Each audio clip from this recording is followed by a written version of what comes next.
그게 13장 31절의 말씀이죠. 이 말씀은 예수님의 체포되시기 전날 밤이죠. 그때 제자들의 발을 씻겨 주시는 그런 장면이 나오잖아요. 그때 주님께서 하신 말씀이 그겁니다. 내가 주와 너의 스승이 되었다는 그런 말씀하시는 거예요. 스승이 되어서 이제 그런 주와 스승의 신분으로서 제자들의 발을 씻겨 주시는 겁니다. 이 발을 다 씻겨 주신 다음에 하시는 말씀이 우리가 아는 대로 내가 너희를 사랑한 같이 서로 사랑하라 하는 그런 말씀을 주시는 거예요. 있습니다. 여기서 새로움이라고 하는 것은 사실 새 계명이라고 하는 것은 무슨 뭐 구약의 율법 그거를 대체해서 새로운 걸 준다는 그런 말이 아니고 또 뭐 시간적으로 내가 지나간 거니까 그건 구식이고 이제 내가 새 걸 주겠다 하는 그런 의미는 결코 아닙니다. 아니고 중요한 것은 뭐냐 하면 내가 너희를 사랑한 같이 이 말씀이 중요한 거예요. 새 계명이라는 게 뭐냐? 내가 너희를 사랑한 같이 그 말씀이거든요. 이건 무슨 말이냐면 우리 예수님은 완전한 신적인 사랑, 하나님의 사랑이죠. 신적인 하나님의 그 사랑을 가지시고 그 하나님의 사랑을 제자들에게 몸소 보여주셨다는 겁니다. 하나님의 사랑이 뭐냐? 어떻게 나지? 이렇게 나도 이것이 바로 하나님의 사랑이라고요.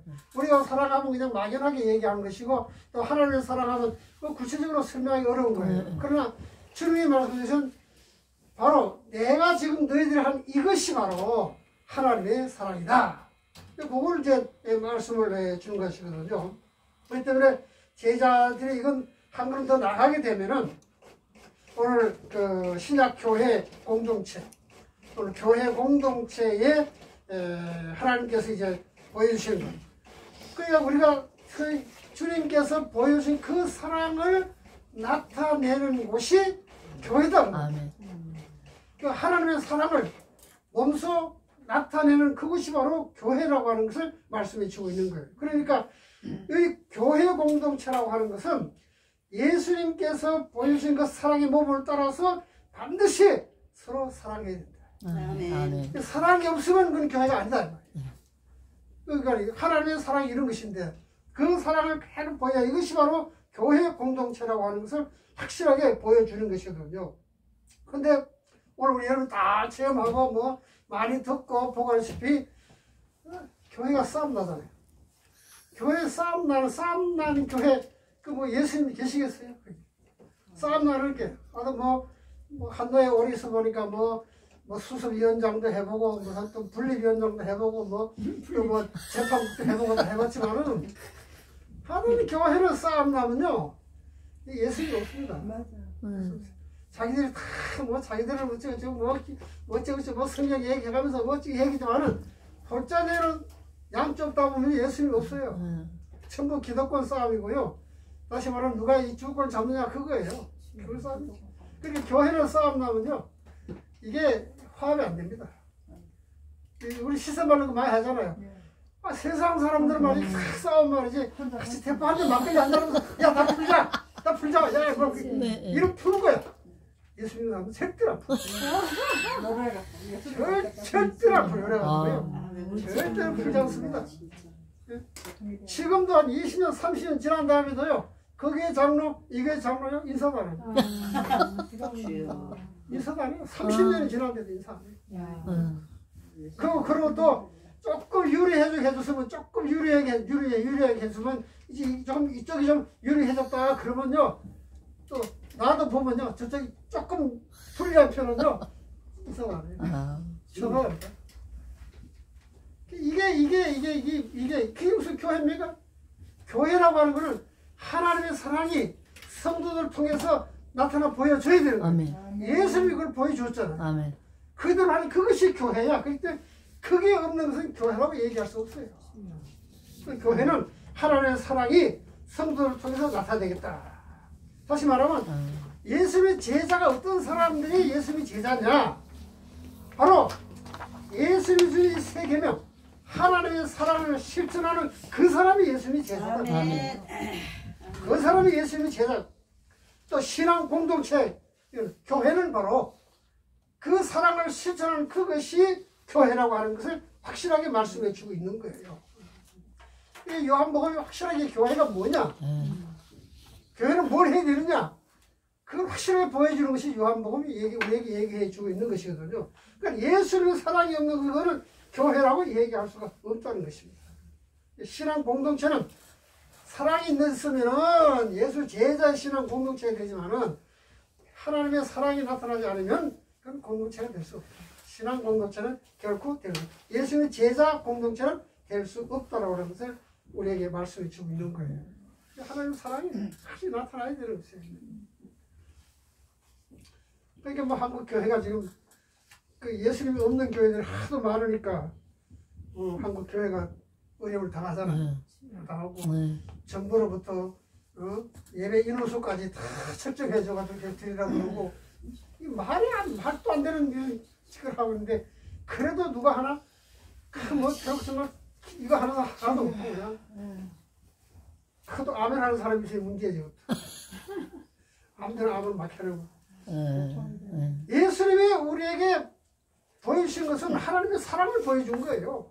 어떤 사람들은 예수의 제자들 발을 씌워줬으니까 뭐 섬겨라 뭐 봉사해라 뭐 어쩌라 뭐 어쩌라 그런 이야기는 그건 다 부수적인 것이지.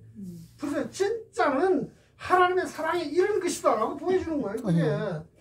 그게 요한복음 예수님이 발시켜 주신 거예요. 뭐 봉사하고 난 발시켜주고 겸손하고 이런 그 다음에 사람이 만들어낸 거 그 다음 얘기지.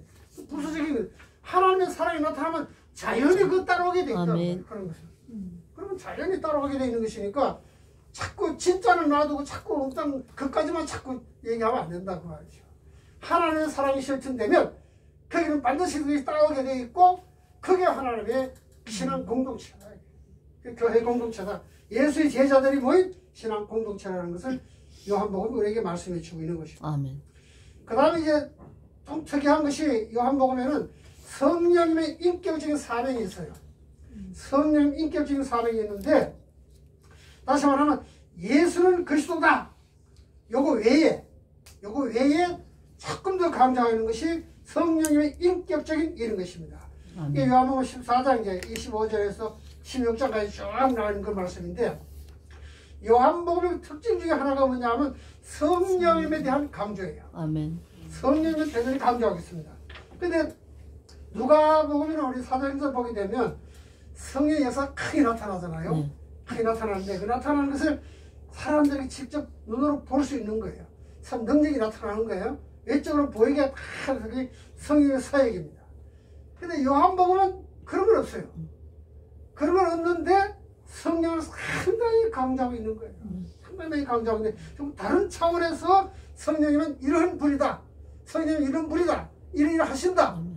확실하게 보여주는 것이 바로 사도 요한이 우리에게 말씀해 주고 있는 거예요. 그래서 사도행전이라든가 누가복음이 되면은 성령의 능력이 나타나는데 뭐 이제 방언이라든가 그 다음에 치유의 은사, 병 고치는 거, 뭐 소경도 고치고 안진병도 고치고 뭐 38년 병자도 고치고 이런 것들이 쫙 눈에 보여지는 거예요. 그게 보통 우리가 한국 교회가 보면 성의 역사라고 하면 이걸 생각하는 거야. 병 고치고 뭐 이런 거 그 방언하고 말이야. 이거를 성의 능력으로 아주 그 취급하는 거야. 물론 뭐 부흥사들이 다 뭐 그렇게 해놨어 이거 있겠지만은 성의 역사 그러면 사람들이 보통 다 방언하고 뭐 치유하고 말이야. 뭐 이런 거 이거를 생각한다고 기억해요. 근데 요한복음은 그게 아니에요. 요한복음은 내적입니다. 내적인 역사가 나타나는데 성령이 자연처럼 보여주는 뭐냐면 성령을 거듭나게 하는 영이다. 아멘. 거듭나게 하는 영이다. 3장 5절. 그 다음에 생수의 강이다. 생수의 강이다. 그 다음에 우리가 아는 사람 보혜사라. 그 다음에 진리의 영이다. 진리의 영. 말씀을 깨닫게 하고 듣게 하고 이해하게 하고 진리의 영이다. 그러니까 사도행전이나 누가가 얘기하는 그런 성령의 능력 나타나는 것하고 사도 요한이 하는 성령님의 인격적인 그런 모습은 다르게 나타납니다. 이게 저는 외적이고 이게 내면적이다. 내적이다. 그렇게 나타내 보이는 걸 볼 수가 있습니다. 그래서 성령님은 우리 사람의 내면의 역사에서 내면의 역사이기 때문에 그 사람을 거듭나게 하는 얘기다. 변화시키는 것이다. 사람을 본성을 완전히 변화시키는 걸 볼 수가 있다. 변화시킨다. 다시 성령의 역사 본성을 확 변화시켜야 새 사람이 되는데 사람의 본성이 변한다고 하는 게 쉽지 않잖아요. 본성이 변한다는 게 쉽지 않아요. 쉽지 않더라고. 어떤 사람들 말이지 자기가 옛날에 삼천 교육 때도 갔다 오고 못했다 이렇게 잡는 사람들이 있어. 그래서 아니 물론 자기가 옛날에 이랬는데 지금 변해서 내가 새 사람 됐다 말이지 이래가지고 그거 얘기하느라고 간장하겠지만 그러나 변했으면 그렇게 하지 말아야 되고 그 다음에 성령에서 변화가 됐으면은 그 다음에 성질 부리지 말아야지. 그렇잖아요? 맞아요. 그래서 그걸 자기가 삼성경에다 갖다 놓은 대단한 사랑이라고 그러면서 말이지. 그래서 나 지금 누가 말아 이씨 이런단 말. 변화된 게 아니잖아요. 변화된 게 그거는 그걸 얘기하는 게 아니에요. 변화된 거는 이 성령의 역사 변화라는 것을 완전히 새 사람이 되는 거예요. 완전히 딴 사람이 되는 거죠. 다시 말해 사도 바울 같은 사람 경우 있어요. 사도 바울 같은 경우죠. 그게 거듭난 사람이고 그게 또 새로 성령의 역사를 하는 얘기지. 목사님, 그게 너무 어렵잖아요. 그 많은 사람 중에서 사도 바울 그 사람은 그렇게 하지만 대부분의 사람이 혼적이 강해서 예수님을 내 구주로 영접하고 하지만 이게 점차 변화돼서 어떻게 한 번에 변화되면 그렇죠. 그러니까 자기가 변화됐다고 폼 잡지 말라고 말해서 내가 과거에 이랬는데 지금은 내가 이렇다 그러면 더 겸손하고 더 이렇게 해야 되는데 노예한테 얘기해도 하면 아니 그럼 건들지 말아야 저 사람 삼성경에 갔다 오나 그래야지. 어떤 놈은 삼성경에 안 갔다 왔나? 삼성경에 갔다 오면 다 된 거야?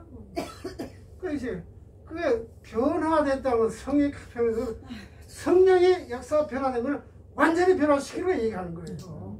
우리는 죽을 때까지 성화돼가는 과정을 겪어가잖아요. 완전히 성화되는 없단 말이에요. 성화되는 과정을 겪어가는 거예요. 하나하나 겪어가는 거예요. 지금도 성화되고 가는 것이다 그 말이거든. 나도 마찬가지. 나도 성질이 급하면 그래가지고 참지를 못하고 그러지만 그렇다면 완전히 확 변화된 사람이 돼요. 딴 사람이 돼야 돼. 이게 성령이 거듭나게 하는 그런 역사가 되는 것이다. 그래서 내면을 완전히 변화시켜가지고 그 영혼 깊숙이에다가 예수 그리스도 말미암아 기쁨과 만족을 얻고 사는 거예요. 어떤 사람들 이게 카톡에 보게 되면 보면 예수 한 분이면 만족합니다. 예수 한 분이면 만족합니다. 진짜 그 사람 예수 한 분이면 만족하고 사는지 그건 모르겠어요. 그렇게 살려고 이제 노력을 애쓰죠. 그래서 노력은 대단하다. 늘 그 생각을 가지는 자체가 감사한 거 아니에요? 예수 한 분은 감사하다. 예수 한 분으로 나는 만족하다. 예수 한 분이면 됩니다. 이게 뭐냐면 변화된 사람의 영혼이 깊숙이 예수 그리스도 말미암아 얻는 기쁨이다. 만족이거든. 만족이다.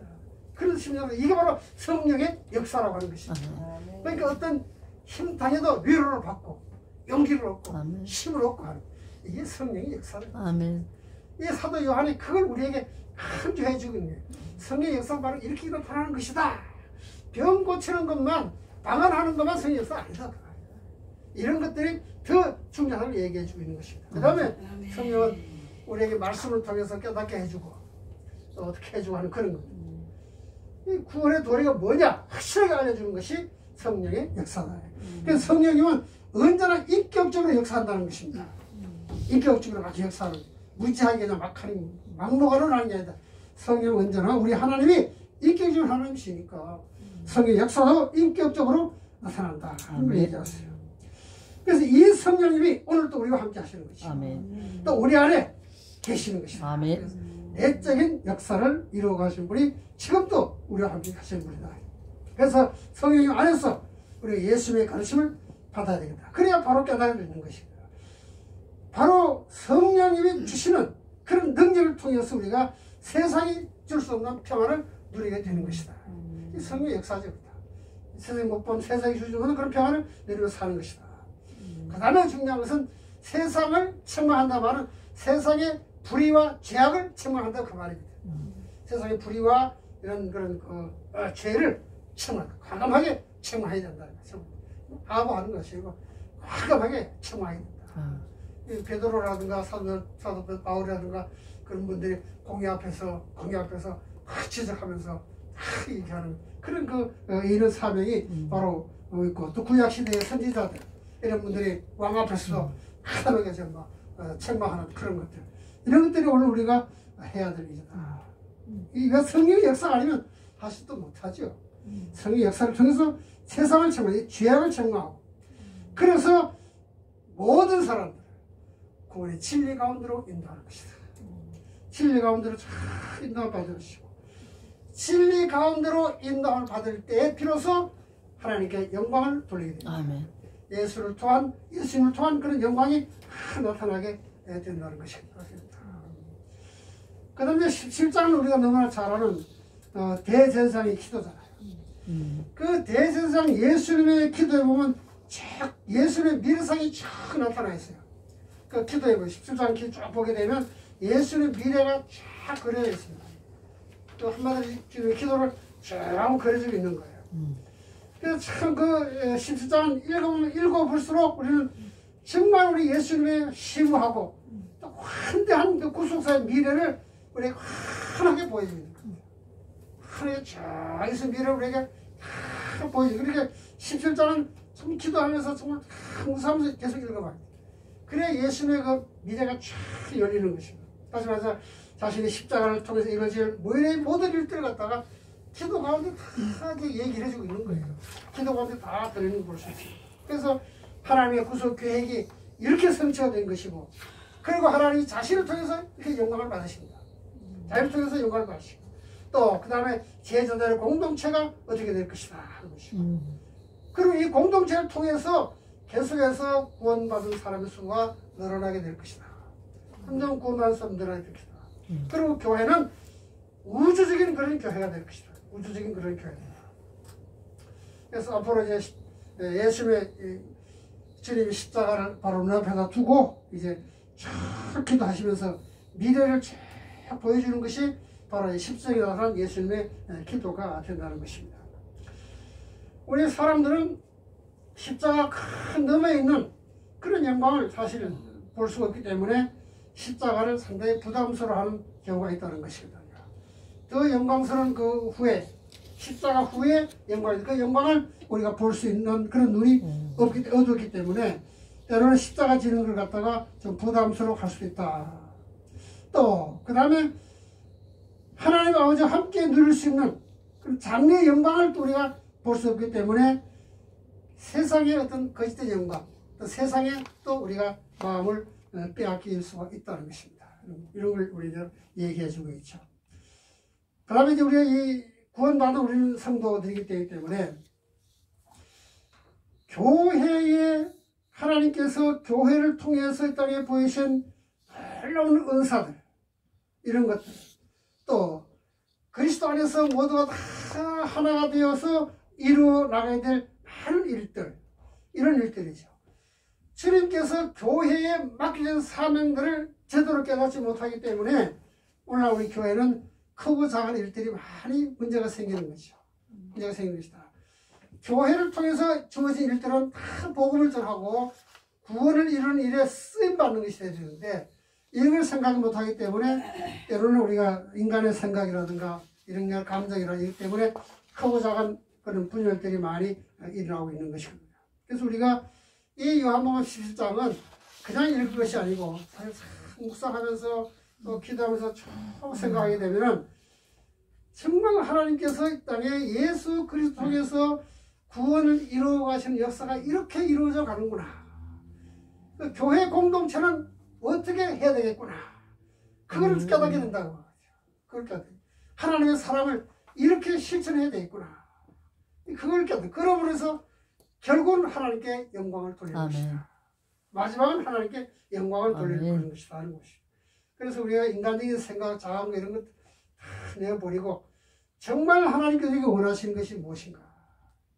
오늘 사도 요한을 통해 주시는 귀한 말씀들이 우리가 해야 할 일이 무엇인가를 확실하게 보여주는 것이고 이 시대에 교회가 어떻게 해야 되느냐 확실히 보여주는 것이 오늘 이 예수님의 기도 안에 다 나타나는 것을 볼 수가 있죠. 이제 그 다음에 성도와 세상과의 관계인데 요한복음은 세상은 예수님과 그 제자들에서 언제나 그들을 반대하고 적다는 그런 세력들이죠. 뭐 지금도 그렇습니다만은 나는 그 나타나는 그런 세력들 봅니다. 그러나 또 예수님은 제자들을 이 땅에 보내시고 땅은 적대시만 한다고 그래가지고 우리가 그들을 적대할 것이 아니라 우리가 일해야 할 곳이 바로 세상이다 그 말이에요. 그걸로서 우리가 보내받았거든요. 세상으로 우리가 보내받았다는 것입니다. 그러니까 우리는 세상을 변화시키고 말씀을 증거하고 그렇게 해서 세상에 오는 것이지 세상과 더불어 짝해서 살라고 보는 것이 아니다 그 말이에요. 세상한테 짝해 절대로 예수님이 진정한 제자가 된 사람들은 세상과 짝해서 살 수 없다는 그런 것입니다. 다시 말하면 우리는 세상의 제자들을 파송해서 일해야 할 장소, 다시 말하면 그 우리 사명을 완수해야 될 장소가 이 세상이다. 그러니까 힘들고 어려워도 세상과 동화되어서 거기에 뭐 아부하면서 뭐 그렇게 사는 것이 아니고 악한 세상, 아까 얘기했지만 악한 죄악이라든가 불이라든가 이거를 침공하면서까지라도 우리가 이 땅에서 복음을 전하면서 그렇다고 해서 또 뭐 너무 또 마음편에서 세상과 등떨어지는 그런 삶을 사는 것이 아니고 우리도 육신을 가지고 사는 사람들이기 때문에 셈 때문에 그대로 조화를 잘 이루어서 그러나 우리가 죄악에 물들거나 동화되는 것은 아니다. 그리고 잘 이루어서 마치 어떤 사람은 많이 얘기한 대로 고기가 물속에 살듯이 바다에 고기가 그 바다에 쫙 살면서도 그 짠물에 들지 않듯이 그런 식으로 살아야 되겠다. 근데 이런 것들이 그렇게 사는 것들이 우리 힘으로 되겠습니까? 왜 안 되는 것이 성령의 역사가 아니면은 그렇게 살 수가 없죠. 성령의 역사는 성령의 역사를 통해서 성사하다. 그렇게 세상의 친절하게 관계를 잘 유지하면서 하나의 영광을 드리는 사는 그런 사람. 때문에 참 말은 쉽지만 삶 자체는 어려운 것이죠. 힘든 그런 것이지만 그러나 우리는 이 세상을 우리가 일해야 될 장소라고 알고 우리가 그 말씀을 전가하는 그런 일들을 계속해야 되겠다. 왜냐하면 예수 그리스도 안에는 생명이잖아요. 예수님 안에는 생명이 있다. 예수님 요한복음 2장 31절에 요한복음 기록하는 목적이 바로 그거잖아요. 하나님께서 하나님의 아들 예수 그리스도를 믿게 하고 또 그 이름 힘으로 생명을 얻게 하는 것이다. 그렇게 말씀하죠. 이건 뭐 요한복음 1장에서 끝까지 쭉 가지고 천천히 흐르고 있는 그런 내용이라고 볼 수가 있습니다. 하나님께서 우리에게 주시는 가장 귀한 선물이 뭐냐? 그건 영생이죠. 한마디로 말하면. 그건 영생이라는 거예요. 그렇기 때문에 그 영생이 바로 누구냐? 바로 예수 그리스도다. 영생이 바로 예수 그리스도다. 네. 예수 그리스도 안에만 생명이 있다는 것을 말씀해 주고 있습니다. 다른 것을 뭘 얻을 수가 없어요. 얻을 수 없습니다. 그런 것인데 우리가 뭐 천주교를 비난하거나 뭐 반대하거나 뭐 그런 것보다도 분명히 알아야 될 것은 천주교는 그 김수환 추기도 얘기했지만은 각 종교마다 나름대로 구원이 있다 이렇게 얘기하는 거잖아요. 종교마다 나름대로 구원이 있다는 거예요. 있다는 그렇게 얘기하는. 그래서 우리는 천주교 할 수 없는 것이고. 또 지금 그 변선한 교수라고 옛날 감신대 교수였는데 오래됐습니다. 그런데 그분이 왜 구원이 기독교로 있다고 얘기하느냐 말이야. 다시 말해서 산청상에 오르는 길은 한 길만 아니다 이거야. 일로도 오를 수 있고 뒤에서도 오를 수 있고 정상에만 오르면 된다 이런 얘기야. 물론 감리교서 그냥 김성동 목사님은 다 잘라버리고 말았지만 그런 사상을 가진 사람들이 있거든요. 그래서 종교 다원주의라든가 그냥 혼합주의라든가 이런 거 지금도 참 얘기하면서 지금 많이 있거든요. 지금도 많이 있어요. 볼 수 있나.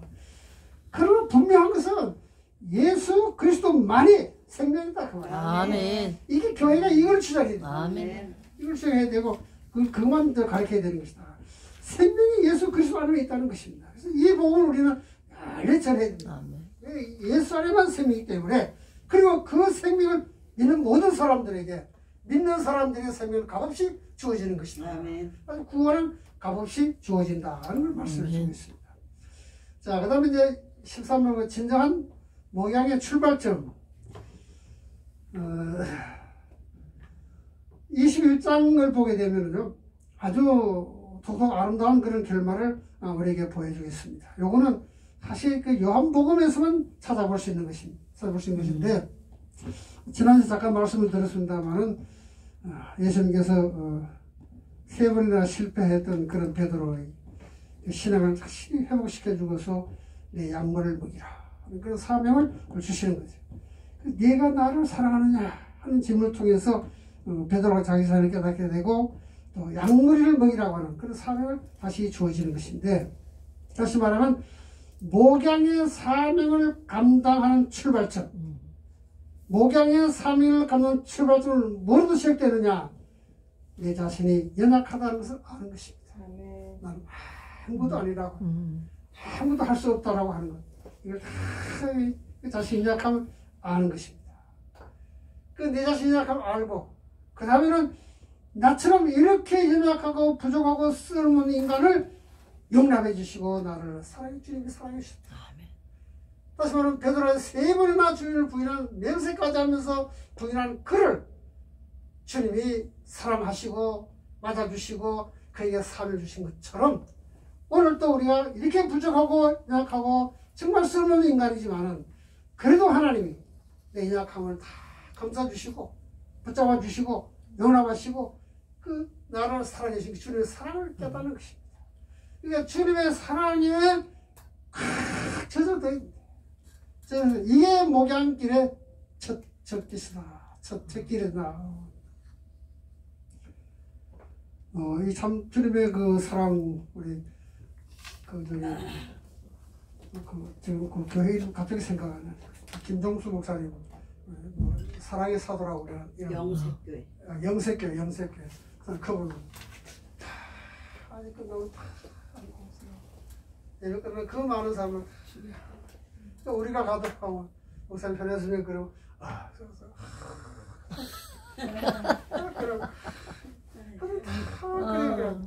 그 사랑의 사도라고 다 이렇게 선거를 그리고 이런 사랑을 보이 이게 약하고 부족하지만 사랑하고 감사 용서해주고 그런 참 그런 일들 이름을 생각하는 주님의 사랑이 참 엄청난 그런 것이라고 볼 수 있습니다. 참 주님을 지금 사랑하는 그런 마음, 주님을 사랑하는 마음, 이런 마음을 가지고 양무리를 다스립니다. 이게 목회의 첫걸음이 되는 것이죠. 목회의 첫걸음이다. 교회를 사랑하는 그런 마음, 사랑하는 그런 마음으로 간다.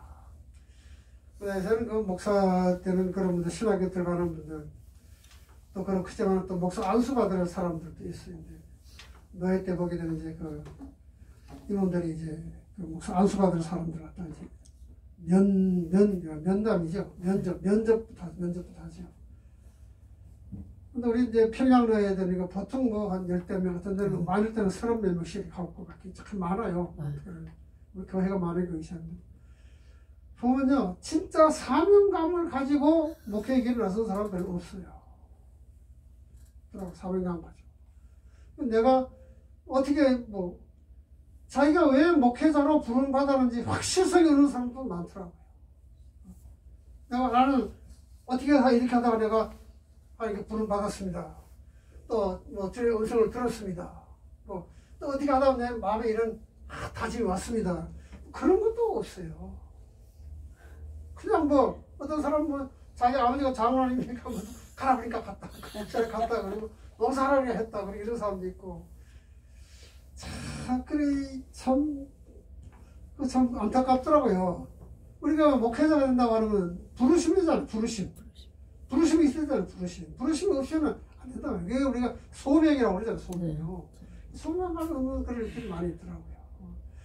그 사람들이 무슨 뭐 물론 젊어서 그렇겠지만은 사실 무슨 그 주님의 그 십자가 사랑에 대한 뜨거움이 있겠습니까? 그게 뜨거움이 있겠고 좀 쓸쓸한 그런 마음이 좀 들긴 들더라고요. 물론 그들도 목회기를 나서면 또 기도하면서 하나님께 인도하시겠지만은 좀 쓸쓸한 그런 마음이 좀 들 때가 있더라고요. 보니까 참 주님을 사랑하는 마음, 그런 마음. 이 양머리를 치는데 주님이 먼저 내 양머리를 먹이라 이 치라 뭐 그 말 하기 전에 네가 나를 사랑하냐? 그걸 먼저 물어봤잖아요. 그걸 먼저 물어봤거든요.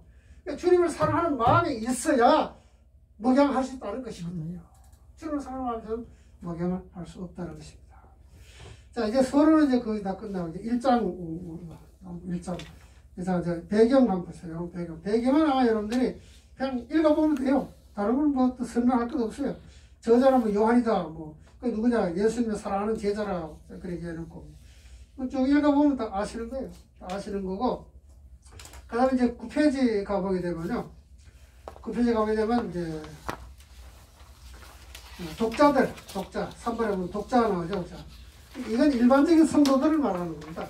일반적인 성도를 말하는 건데. 자, 이제, 사실 처음에는 다 유대인으로 우리 기독교가 구성이 됐잖아요. 처음에는.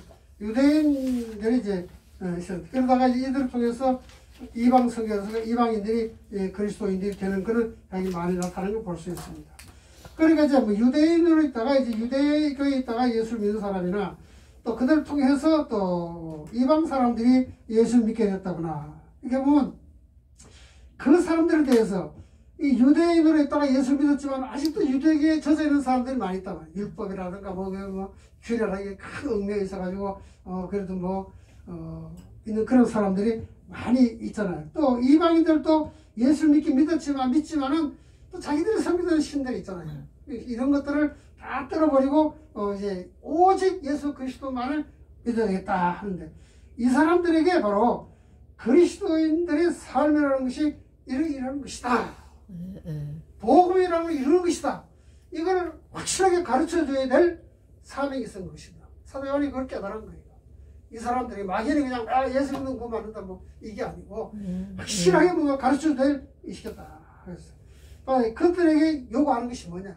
그들에게 예수 그리스도를 다시 말해서 예수가 그리스도라고 하는 것을 어떻게 가르쳐야 되느냐? 그걸 확실하게 채워줄 그런 삶이 있었던 것이거든요. 그래서 이제 당시에 이제 히브리어, 아람어 뭐 이런 걸 했는데 이걸 또 헬라어로 다 해가지고 그 사람들이 듣고 깨닫고 알 수 있도록 다 했어요.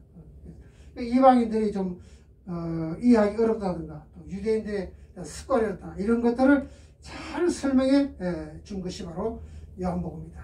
요한이 보게 되면 어떤 사건만을 기록한 걸 알려주는 것이 아니고 아주 깊은 뜻을 가지고 또 예수가 그리스도라는 사실을 이렇게 설명을 통해서 확실하게 유대인으로 예수 믿는 사람이나 이방인으로 예수 믿는 사람이나 예수가 그리스도라고 확실하게 보여주는 것이 바로 요한복음입니다. 이렇게 보여주는 것이다. 그래서 요한복음이 아주 중요하다는 것을 우리가 알 수가 있습니다. 자, 기록의 목적은 두 가지예요. 여러 번 말씀드린 여러 번 얘기했는 대로 예수님이 하나님의 아들이라는 걸 증거하는 거예요. 그리고 믿게 하는 겁니다. 예수님이 하나님의 아들을 증거하고 믿게 하는 것이고 그 다음에 믿는 성도들에게는 확실한 믿음을 가지고 영생을 얻게 한다. 확실한 영생을 얻게 합니다. 이게 기록